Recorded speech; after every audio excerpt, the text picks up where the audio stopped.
У нас получилась интересная, на самом деле, ситуация, обменявшись вот мнениями внутри премиум, у нас где-то точки роста находятся в первых 3 показателях, да, это результаты эффекта и ценности. И мне кажется, здесь вопрос в том, что вот эти 2 вопроса, да, которые вот у нас в эффектах прописаны, какой результат мы получаем именно сегодня и какие последствия будут об этом в будущем, возможно, мы не совсем сейчас можем настроиться именно на такой режим работы. От себя скажу, что есть прекрасный, он тоже тренер, коуч, как угодно назвать, Эрик Ларсон. У него есть программа, которая называется «Неделя без жалости к себе».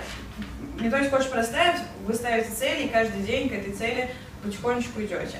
Вот, наверное, это то, к чему нам нужно обратиться, возможно, потому что на сегодняшнем этапе, как мы поняли, у нас очень хорошо с гибкостью и настойчивостью, и с разгребанием, я бы, наверное, это так назвала. То есть в результате у нас есть эффект, есть выхлоп, и мы делаем там, будь то мероприятие, или какая-то там программа, или что-либо.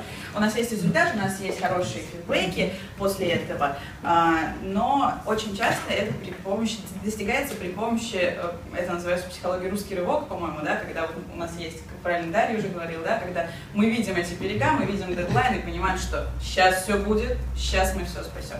Вот, будем делать это полномерно, шаг за шагом.